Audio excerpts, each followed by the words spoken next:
اعوذ باللہ من الشیطان الرجیم بسم اللہ الرحمن الرحیم الحمدللہ الذی لا یبلغ مدحتہ القائلون ولا یحصی نعماءہ العادون ولا یؤدی حقہ المجتہدون الذی لا یدرکہ بعد الہمم ولا ینالہ غوث الفطن الذی لیس لصفتہ حد محدود ولا نعت موجود ولا وقت معدود ولا اجل ممدود فطر الخلائق بقدرتہ ونشر الریاح برحمتہ ووطد بالصخور میادان ارضہ الصلاۃ والسلام علی الرسول المسدد المصطفى الامجد المحمود الاحمد مولانا مولا الکونین جد الحسن والحسین اعنی ابا القاسم محمد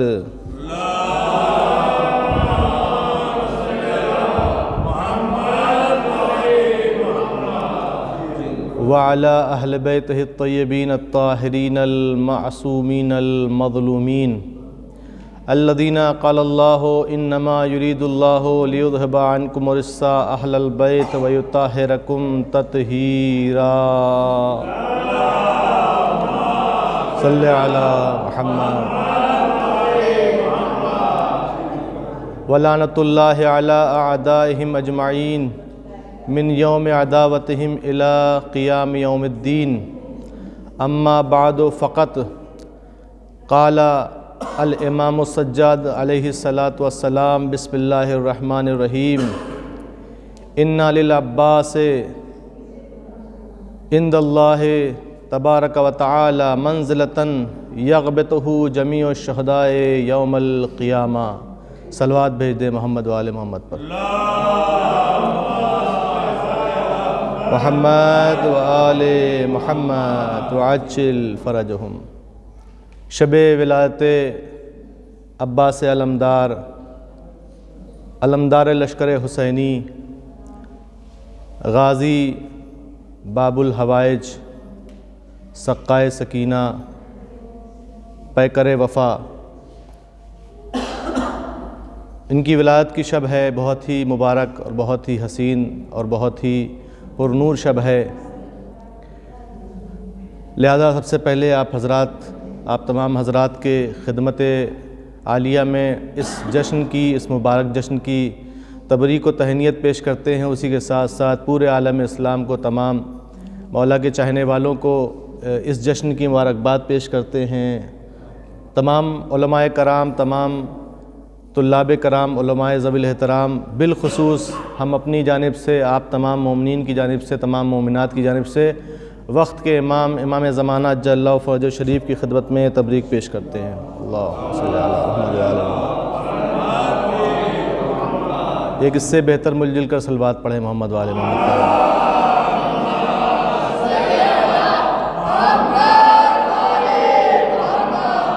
وعجل فرجہم۔ شب ولادت غازی علمدار ہے۔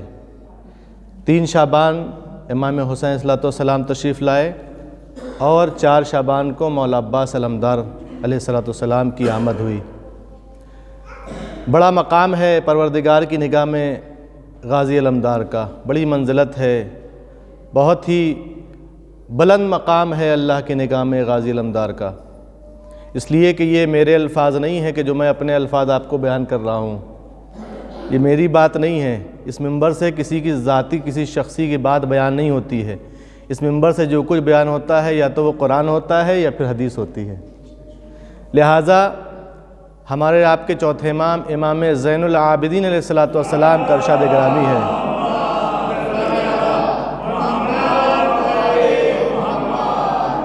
ہمارے خیال سے گزارش ہے کہ پہلے خواتین باتیں کر لیں، پھر ہم لوگ جو ہے محفل پڑھیں، چونکہ جب تک باتیں ہوتی رہیں گی محفل تو ہو نہیں پائے گی۔ بہرحال جو ہے وہ صلوات پڑھیں محمد وآل محمد پر۔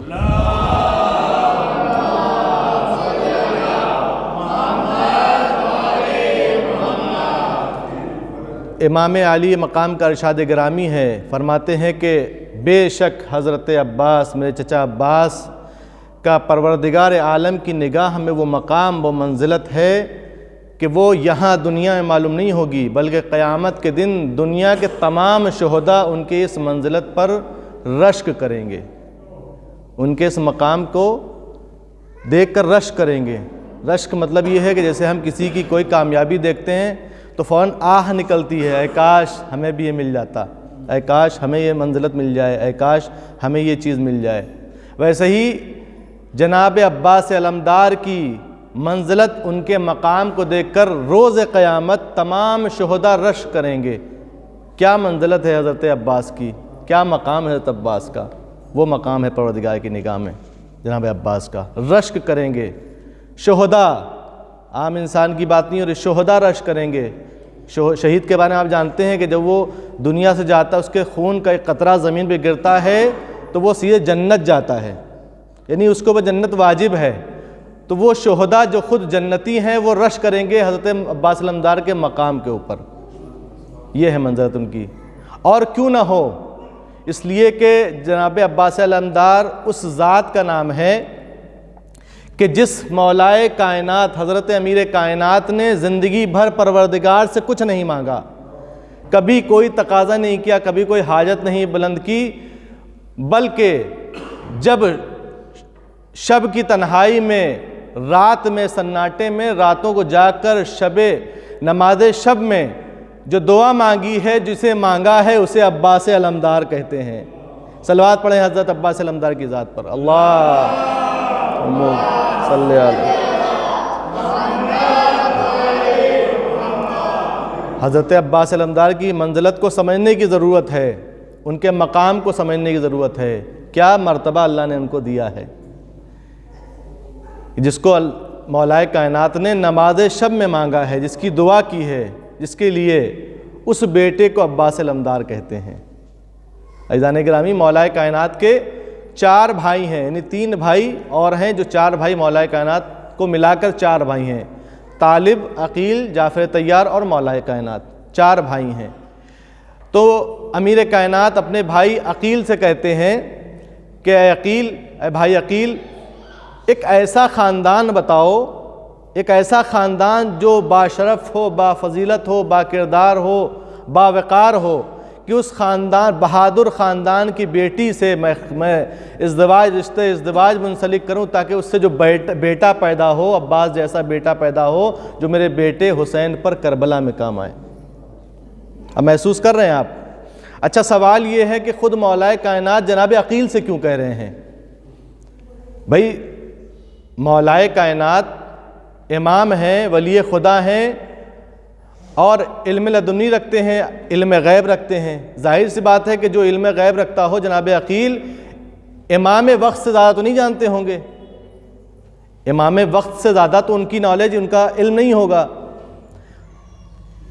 اور تو پھر وہ امام وقت جناب عقیل سے کیوں کہہ رہے ہیں کہ عقیل؟ دیکھیے یہ محمد گھرانہ ہے، یہاں پر کسی کو بغیر کسی کمال، بغیر کسی فضیلت کے پروموشن نہیں ملتا ہے۔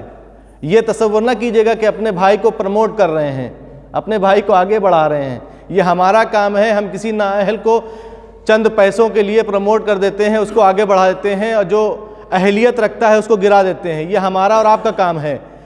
آل محمد کے گھرانے میں، محمد گھرانے میں ایسا نہیں ہوتا ہے، وہاں پر اسی کو پروموشن ملتا ہے جس کے کردار میں بلندی ہوتی ہے، جس کا کردار بلند ہوتا ہے اس کو پروموشن ملتا ہے، جس کا کردار پست ہوتا ہے یہاں پر رشتہ داری کام نہیں آتی ہے، بلکہ کردار انسان کا اگر بلند ہے تو پرایا بھی یہاں پر آ کر سلمان من اہل البیت بن جاتا ہے، اور اپنا سگا چچا ہو کر لعنتی بن جاتا ہے، چچا سگا ہو کر لعنت کا مستحق بن جاتا ہے۔ قرآن میں اس کے لیے لعنت آتی ہے، تبت یدا ابی لہب وتب۔ صلوات پڑھیں محمد والے محمد پر، صلی علی محمد وآل محمد۔ لہذا جناب عقیل سے مولائے کائنات فرما رہے ہیں، وہ اس لیے نہیں فرما رہے ہیں کہ بھائی ہیں لہذا ان کو بھی ذرا سا آگے بڑھایا جائے، ایسا نہیں ہے، اس لیے کہ یہ محمد گھرانہ یہاں پر جو بھی صاحب ہنر اور صاحب علم ہوتا ہے، یہ محمد کے گھرانے والے ہیں، اس کو دنیا میں مشہور کر دیتے ہیں، اس کو دنیا میں پھیلا دیتے ہیں، اس کو اتنا کمال دیتے ہیں کہ وہ دنیا میں پھیل جاتا ہے۔ لہٰذا اور جناب عقیل ہیں کیا؟ جناب عقیل اس وقت زمانہ عرب میں، دور عرب میں، پورے عرب میں اس وقت سب سے بڑے نصاب تھے، سب کے شجرے جانتے تھے، سب کے شجرے جانتے تھے کون کس شجرے کا ہے، اس کا شجرہ طیبہ ہے، شجرہ خبیثہ ہے، اس کے خون میں ملاوٹ ہے یا اس کا خون خالص ہے، سب کو جانتے تھے، ہر گھرانے کو جانتے تھے کون سا خاندان بہادر ہے، کون سا خاندان بزدل ہے۔ لہذا جناب عقیل سے مولا کائنات نے فرمایا عقیل ایک ایسا گھرانہ بتاؤ کہ جو بہادر ہو، با فضیلت ہو، با کردار ہو، با شرف ہو، کہ اس کی خاتون اس قبیلے کی خاتون سے میں شادی کروں اور اس سے ایک بیٹا پیدا ہو، بہادر بیٹا شجاع پیدا ہو، عباس جیسا بیٹا پیدا ہو کہ جو میرے بیٹے پر کام آئے۔ عزیزان گرامی آپ محسوس کریے کہ جس علی جیسا باپ، علی جیسا امام جس بیٹے کی تمنا نماز شب میں کرے اسے حضرت عباس کہتے ہیں۔ صلوات بھیج دے محمد وآل محمد پر، صلی علی محمد وآل محمد وعجل فرجہم۔ لہذا جناب عقیل فرماتے ہیں کہ مولا، ظاہر سی بات ہے مولا ہیں، سب کے مولا ہیں، وہ بڑے بھائی ہیں، اس کا مطلب یہ نہیں کہ امام ان کے مولا نہیں ہیں۔ مولا ایک خاندان ہے، ایک قبیلہ ہے بنی کلاب کہ جس کی ایک خاتون ہے، ایک لڑکی، اس کا نام ہے فاطمہ۔ ام البنین تو ان کی کنیت ہے، جب بیٹے ہوئے ہیں ان کے زیادہ بیٹے تھے لہذا ان کی کنیت اب ام البنین پڑ گئی، نام تھا ان کا فاطمہ کلابیہ کہی جاتی ہیں حضرت ام البنین۔ 4 شعبان سن 26 ہجری کا وہ حسین لمحہ تھا کہ جس کے انتظار میں امامت رکی ہوئی تھی، وہ منتظر تھے اور آنے والا منتظر تھا کہ جس کا انتظار ہو رہا تھا۔ وہ 4 شعبان گھڑی آئی، 26 ہجری 4 شعبان گھڑی آئی کہ حضرت عباس اس دنیا میں تشریف لائے۔ صلوات پڑھے محمد وآل محمد پر، اللہم صلی علی وآل محمد وعجل فرجہم۔ 4 شعبان کی یہ تاریخ تھی کہ اس شجاع بیٹے نے محمد کے گھرانے میں، علی کی گھرانے میں آنکھ کھولی۔ اور جانے گرامی جیسا کہ دستور ہے، آپ مجھ سے بہتر جانتے ہیں، مجھ سے بڑے بھی یہاں پر تشریف فرما ہیں، خواتین بھی یہ سن رہی ہیں کہ جب کسی بچے کی ولادت ہوتی ہے، کوئی بچہ پیدا ہوتا ہے تو سب سے پہلے باپ کی آغوش میں وہ آتا ہے، باپ کی آغوش میں، باپ کی گود میں آتا ہے۔ بچے کو جو ہے باپ کیا کرتا ہے، اس کو چومتا ہے، اس کو پیار کرتا ہے اور دعائیں دیتا ہے۔ لیکن محمد کے گھرانے میں یہ قانون بھی الٹ گیا، بیٹا علی کا ہے، لیکن تاریخ نے لکھا کہ جب جناب عباس کی ولادت ہوئی تو سب سے پہلے جناب امام حسین علیہ السلام کی آغوش میں آ پائے، سب سے پہلے امام حسین کی آغوش میں آ پائے۔ جس طریقے سے کل کعبے کے اندر جب مولا کائنات کی ولادت ہوئی تھی تو مولا کائنات امیر کائنات نے 3 دن تک آنکھیں نہیں کھولی تھیں، اور جب آنکھیں کھولی ہیں تو رسالت مآب کی آغوش میں آنکھیں کھولی ہیں۔ تو جس طریقے سے مولا کائنات نے رسول کا انتظار کیا تھا، اسی طریقے سے حضرت عباس نے امام حسین کا انتظار کیا، اور جیسے ہی امام حسین کی آغوش میں آئے ہیں، فوراً جیسے ہی امامت کی آغوش کی گرمی کو محسوس کیا، فوراً آنکھیں کھول دی۔ تو عزیزان گرامی جس طریقے سے مولا کائنات نے رسالت کے ہاتھوں پر اپنی آنکھوں کو کھولا اور سب سے پہلے رسالت مآب کی زیارت کی، حضرت عباس علمدار نے سب سے پہلے حسین کی زیارت کی۔ منظر دونوں سیم ہے، بس فرق اتنا ہے اس لیے کہ دونوں میں ایک مماثلت پائی جا رہی ہے، وہ یہ ہے کہ سپاہی اسی کے ہینڈ اوور کیا جاتا ہے کہ جس کا کمانڈر ہے، سپاہی اسی کو دیا جاتا ہے کہ جس کا کمانڈر ہے، کسی غیر کو سپاہی نہیں دیا جاتا، جس کا کمانڈر ہے اسی کو دیا جاتا ہے۔ کل مولا کائنات رسول کی آغوش میں آئے تھے، آج عباس علمدار حسین کی آغوش میں آ رہے ہیں۔ 2 منظر ہیں لیکن دونوں منظر ایک ہیں، بس فرق تھوڑا سا ہے۔ فرق یہ ہے کہ وہ محمد کا سپاہی تھا، یہ حسین کا سپاہی ہے، وہ محمد کا شعر تھا، یہ حسین کا شعر ہے۔ صلوات بھیج دے محمد وآل محمد پر، اللہم صلی علی محمد۔ وہ رسالت کا سپاہی تھا اور یہ امامت کا سپاہی ہے، وہ رسول کے نگہبان تھے، یہ رسول کے نواسے حسین کے نگہبان ہیں۔ یہ منزلت ہے حضرت عباس علمدار کی۔ عزیزان گرامی، میں نے کسی تقریر میں شاید عرض کیا تھا کہ جب کسی کی شخصیت کو سمجھنا ہو، جب کسی کی منزلت کو سمجھنا ہو تو اس کے القاب دیکھے جاتے ہیں۔ اس کے القاب دیکھ لو، خود بخود معلوم ہو جائے گا کہ اس کی منزلت کیا ہے، اس کا مقام کیا ہے۔ میں نے عرض کیا تھا اب ذرا دیکھیے عباس علمدار، غازی عباس علمدار کے القاب کیسے ہیں جو پروردگار کی طرف سے ان کو ملے ہیں، جو ان کی شخصیت کو دیکھ کے لوگوں نے ان کو خطاب دیے ہیں، معصوموں نے ان کو خطاب دیے ہیں۔ کسی غیر معصوم کی بات نہیں ہو رہی ہے، معصوم کے زبان سے ان کو خطاب ملے ہیں۔ وہ خطاب کیسے ہیں؟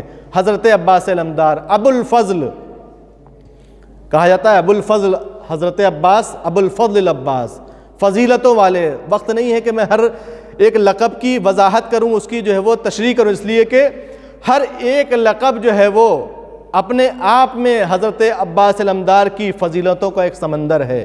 ایک لقب کو اگر بیان کرنا ہو تو کم از کم 10 منٹ لگیں گے۔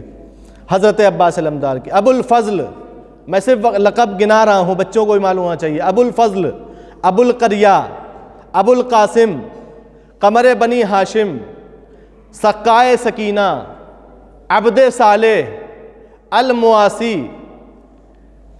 تمنائے حضرت علی ابن ابی طالب، پاسدار حرم، علمدار لشکر حسینی، فاتح فرات، شہید کربلا۔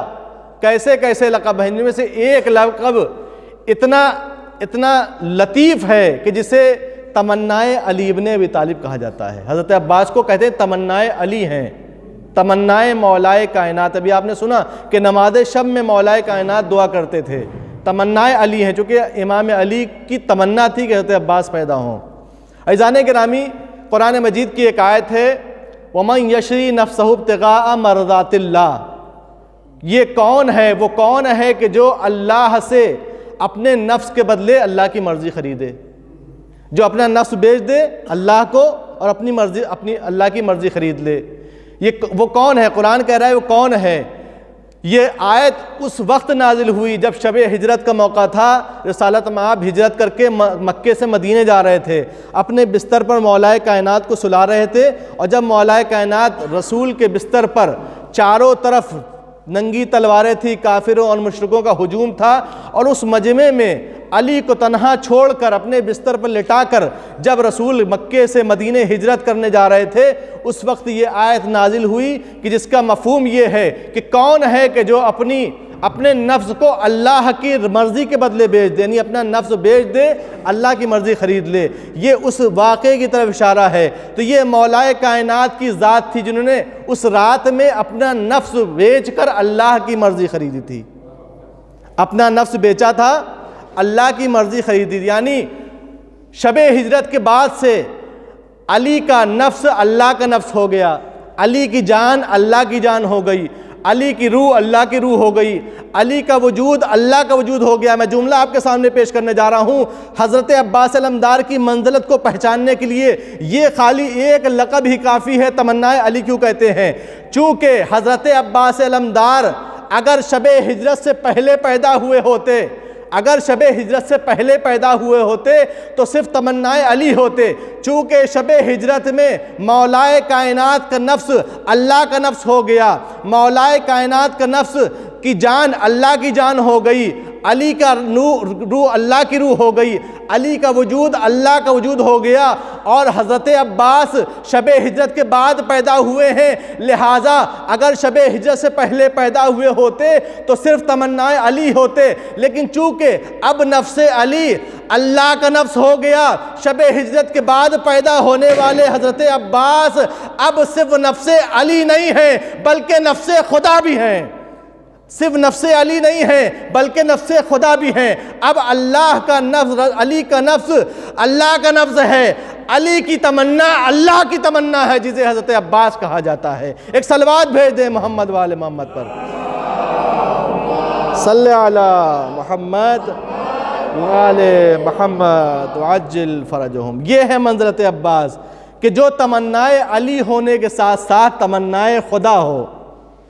جو تمنائے امیر کائنات ہونے کے ساتھ ساتھ تمنائے خالق کائنات ہو، اسے حضرت عباس کہا جاتا ہے۔ ایک مل جل کر صلوات پڑھیے غازی علمدار کی بارگاہ میں، اللہم صلی علی محمد و آل محمد وعجل فرجہم۔ عزیزان گرامی، یہ ہے حضرت عباس۔ پروردگار بھی جانتا ہے، پروردگار جانتا ہے کہ یہ وہ ہیں کہ جو مشکل کشا ہیں۔ حضرت علی ابن ابی طالب مشکل کشا ہیں، یہ مانگتے نہیں ہیں کسی سے بلکہ سب کو عطا کرتے ہیں، یہ مشکل کشا ہیں۔ آج علی مانگ رہا ہے، پروردگار بھی جانتا نا، آج علی مانگ رہے ہیں، لہذا اللہ نے بھی علی کے حساب سے عطا کیا، ہمارے حساب سے نہیں بلکہ علی جیسے امام کے حساب سے عطا کہ جو کبھی کسی سے نہیں مانگتا ہے، جس نے خدا سے کبھی کچھ نہیں مانگا، تو اللہ نے کہا کہ اے علی آج میں تم کو عباس دوں گا، آج میں تم کو عباس دوں گا۔ اور تاریخ بتاتی ہے کہ جس وقت مولا کائنات کی آغوش میں حضرت علی ابن ابی طالب کی آغوش میں حضرت عباس، حضرت ابوالفضل آئے ہیں نا، تاریخ بتاتی ہے تو آتے ہی حضرت عباس نے انگڑائی لی، حضرت عباس نے آتے ہی انگڑائی لی۔ اور شاید میں نے کسی جگہ پر، یہاں پر نہیں، میں پہلے کہیں پر یہ بیان کر چکا ہوں، میں نے پیش کیا تھا کہ جب حضرت عباس نے یہ انگڑائی لی نا مولا کائنات کی آغوش میں، تو حضرت علی علیہ السلام فرماتے ہیں کہ ھذا عباس، یہ عباس ہے۔ کہیں عرض کیا تھا میں نے کہ شعر کی چند کیفیتیں ہوتی ہیں، بھئی شعر عربی زبان میں شعر کی کئی کیفیتیں ہوتی ہیں۔ مطلقاً اگر کسی کو شعر کہہ رہے ہیں، کوئی مطلقاً کامن اگر کہیں گے تو کہیں یہ شعر ہے، اسے کہتے ہیں عربی میں اسد، اسد اللہ یعنی اللہ کا شعر، اسد کہتے ہیں عربی میں شعر کو۔ مختلف الگ الگ حالات میں شعر کے نام بدلتے رہتے ہیں، یہ عربی زبان کی فصاحت و بلاغت اور اس کی بلندی ہے، مختلف طریقے سے اس کے نام بدلتے رہتے ہیں۔ عزیزان گرامی، اب زرغام اس شعر کو کہتے ہیں، زرغام اس شعر کو کہتے ہیں کہ جو چیر پھاڑ کرتا ہے۔ زیغم اس شعر کو کہا جاتا ہے کہ جو دوڑتا ہے، دوڑتا ہوا شعر اگر کوئی دیکھے گا عرب نہ کہے گا زیغم ہے یہ۔ غضنفر اس شعر کو کہا جاتا ہے کہ جو بزرگ اور بوڑھا ہو جاتا ہے۔ حارث اس شعر کو کہا جاتا ہے کہ جو حفاظت کرنے کے لیے رکھا جاتا ہے۔ محسوس کر رہے ہیں آپ؟ لیس اس شعر کو کہا جاتا ہے کہ جو غراتا ہے۔ جب شعر غراتا ہے نا، آپ نے دیکھا ہوگا، جب شعر غراتا ہے تو اسے کہتے ہیں لیس، لام یہ سین، لیس کہتے ہیں غراتے ہوئے شعر کو۔ اور وہ شعر جو حملہ کرتا ہے اسے حیدر کہا جاتا ہے۔ جو شعر حملہ کرتا ہے، حملہ کرنے والے شعر کو حیدر کہا جاتا ہے۔ عزیزان گرامی، حضرت عباس لفظ عباس کا مطلب بھی کیا ہوتا ہے؟ شعر کا ہوتا ہے، لیکن عباس کس شعر کو کہا جاتا ہے؟ عباس کے معنی کیا ہیں؟ عزیزان گرامی، میں نے لغت میں ڈکشنری میں دیکھا کہ کہیں پر لکھا تھا عباس، ایک جگہ لکھا تھا عباس ایسے شعر کو کہا جاتا ہے کہ جو انگڑائی لیتا ہو۔ انگڑائی لیتے ہوئے شعر کو عباس کہا جاتا ہے۔ یہی وجہ ہے کہ جب آغوش مولا کائنات میں عباس آئے تو انگڑائی لی تھی، جسے دیکھ کر مولا نے کہا تھا ھذا عباس، یہ عباس ہے۔ اور کہیں دوسری جگہ میں نے ایک فریض اللغات میں بھی دیکھا تھا، وہاں پر لکھا تھا، بہت ہی لطیف پہلو آپ سے پیش کرنے جا رہا ہوں، وہاں پر ایسا لکھا ہوا تھا کہ عباس اس شعر کو کہا جاتا ہے کہ جس سے تمام شعر فرار کرتے ہوں، جس سے تمام شعر، جس کو دیکھ کر دوسرے شعر فرار کرتے ہوں، اسے عباس کہتے ہیں۔ علی کا اللہ کے شعر نے کہا ھذا عباس، یہ عباس ہے۔ عباس کوئی معمولی شعر نہیں ہے بلکہ یہ شعر خدا کا شعر ہے، یہ شعر خدا کا شعر جسے عباس کہتے ہیں۔ عزیزان گرامی، بس آپ کے سامنے جملہ پیش کرنے جا رہا ہوں کہ پوری کائنات جس سے فرار کرتی ہے اسے شعر کہا جاتا ہے، خود شعر جس سے فرار کرے اسے عباس کہا جاتا ہے۔ صلوات بھیج دیں محمد وآل محمد پر، صلی علی محمد وآل محمد۔ بہت شجاع ہیں حضرت عباس، بہت بہادر، بہت دلیر تھے، بہت شجاع تھے حضرت عباس۔ اور میں نے کہیں پر یہ بھی ذکر کیا تھا، بیان کیا تھا، کہیں پیش کر چکا ہوں میں، شاید آپ کے لیے نیا ہو، کہ حضرت امیر کائنات حضرت علی ابن ابی طالب علیہ السلام، اللہم صلی علی محمد وآل محمد، کے بارے میں ملتا ہے، ان کے بارے میں ملتا ہے کہ آپ بہت حسین تھے، مولا کائنات نہایت درجہ بے انتہا حسین و جمیل تھے۔ خاص کر آپ کی سب سے زیادہ آپ کی آنکھوں کی تعریف کی گئی ہے، آپ کی آنکھوں کی تعریف کی جاتی تھی کہ بڑی بڑی آنکھیں تھیں، کہ جب مولا کائنات جنگ میں جاتے تھے نا تو جب دانت کو بھیج لیتے تھے اور جب تلوار کھینچتے تھے، ذوالفقار نکالتے تو آپ کی آنکھیں سرخ ہو جاتی تھیں، بڑی بڑی آنکھیں سرخ ہو جاتی تھیں۔ میدان جنگ میں دشمن کے سامنے جب مولا کائنات تلوار کھینچتے تھے، آنکھیں سرخ ہوتی تھی تو بہت لوگوں کی جو ہے وہ کہ روح کی ان کی جان ایسے ہی فنا ہو جاتی تھی مولا کو دیکھ کر، ان کی بڑی بڑی آنکھوں کو دیکھ کر، ان کی لال آنکھوں کو دیکھ کر جب مولا کائنات تلوار کھینچتے تھے۔ مولا کائنات کی یہ آنکھیں حضرت عباس علیہ السلام کے پاس تھیں، یہی آنکھیں۔ اور جب حضرت عباس علیہ السلام میدان میں آتے تو وہ نقاب لگا کے آتے تھے، امامے سے تحت العنق کر کے نقاب لگاتے تھے۔ مولا علی بھی نقاب لگاتے تھے، جنگ کے میدان میں جب آتے تھے تو نقاب لگاتے تھے۔ جنگ صفین میں حضرت عباس کا سن 13 برس تھا، 13 سال کی عمر میں حضرت عباس نے جنگ صفین میں لڑائی کی، جنگ کی ہے۔ اور تاریخ بتاتی ہے کہ جب حضرت عباس نے ایک مرتبہ مولا کائنات کی زرہ پہنی، مولا کائنات کی سواری پر سوار ہوئے اور آپ کی ذوالفقار کو نکالا، ذوالفقار لی اور نقاب آپ کے چہرے پر پڑا ہوا ہے اور نہایت خوبصورت سفید رنگ، بالکل برقع برق سفید رنگ حضرت عباس کا تھا، بڑی بڑی آنکھیں تھیں، زلفیں آپ کی بڑی تھیں، زلفیں طولانی تھیں اور نقاب لگا ہوا تھا۔ حضرت عباس جب میدان جنگ میں آئے ہیں اور لڑائی کرنا شروع کی ہے تو وہ لمحہ بھی آیا جب آپ لڑ رہے تھے تو لشکر سے آوازیں آ رہی تھی، علی آ گئے، علی آ گئے، علی آ گئے۔ لشکر کہہ رہا تھا علی آ گئے، علی آ گئے، علی آ گئے۔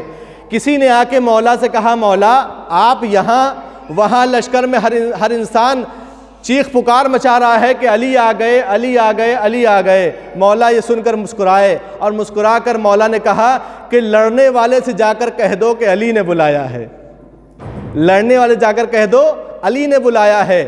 اور اس آنے والے نے آ کر کہا کہ تم کو علی نے بلایا ہے۔ بجیسے ہی علی کا نام سنا، حضرت عباس نے گھوڑے سے اترے، نقاب نہیں اتارا، نقاب لگا ہوا ہے، گھوڑے سے اترے مولا کا نام سنتے ہی اور تلوار ہاتھ میں ہے، تلوار سے خون ٹپک رہا ہے، آپ کی زلفیں آپ کے چہرے پر ہیں، رنگ بالکل سفید ہے، نقاب آپ نے نہیں ہٹایا۔ جیسے ہی آتے ہوئے مولا نے جیسے ہی عباس کو آتے ہوئے دیکھا اور عباس کے چہرے پر زلفیں ہیں، رنگ سفید ہے، آپ کا بالکل سفید رنگ ہے، اور جیسے ہی مولا نے آتے ہوئے حضرت عباس کو دیکھا، دیکھتے ہی کہا ہادہ قمر بنی ہاشم، یہ بنی ہاشم کا چاند ہے، یہ بنی ہاشم کا چاند ہے۔ عزیزان گرامی، اگر کسی خاندان میں ایک بچہ خوبصورت ہو جائے، ایک بچہ خوبصورت پیدا ہو جائے تو اس خاندان والے تمام فضائل و کمالات، تمام صفتیں اس کے حوالے کر دیتے ہیں۔ یہ چاند جیسا ہے،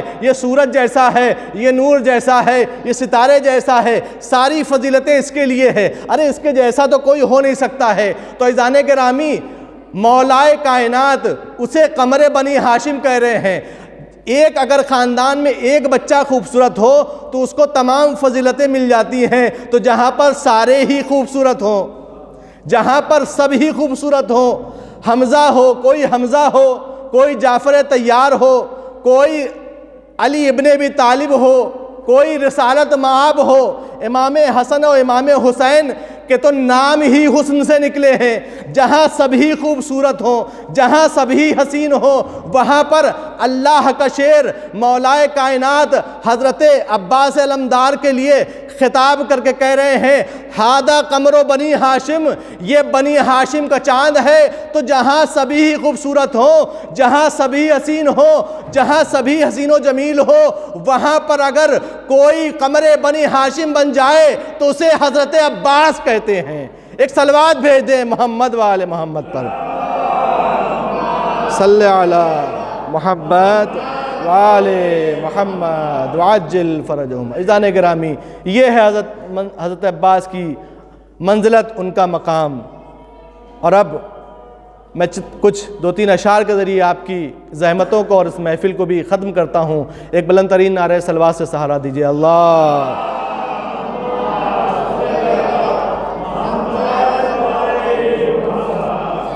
شاعر کہتا ہے کہ رب سے بولے یہ حضرت یوسف، رب سے بولے یہ حضرت یوسف، یہ کرم مجھ پہ بھی کیا ہوتا۔ جناب یوسف کے 11 بھائی تھے، یعنی جناب یوسف کو ملا کے جناب یعقوب کے 12 بیٹے تھے۔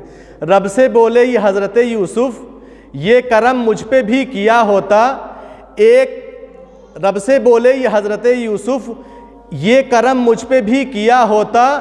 اتنے بھائی نہیں دیے ہوتے، ایک عباس دے دیا ہوتا۔ رب سے بولے یہ حضرت یوسف، یہ کرم مجھ پہ بھی کیا ہوتا۔ اتنے بھائی نہیں دیے ہوتے، ایک عباس دے دیا ہوتا۔ کس سے کہہ رہے ہیں؟ اللہ سے کہہ رہے ہیں۔ اب ذرا اللہ کا جواب سنیے، اللہ نے کیا کہا ہوگا۔ اللہ نے جواب دیا کہ صلوات پڑھیں محمد والے محمد پر۔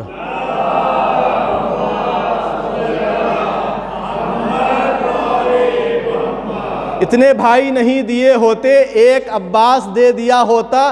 تو بولا ہوگا خدا یہ یوسف سے، بولا ہوگا خدا یہ یوسف سے، حق کا الماس کیسے دے دیتا۔ تم نہ شبیر ہو نہ ماں بطول، تم کو عباس کیسے دے دیتا۔ صلوات بھیج دے محمد والے محمد پر۔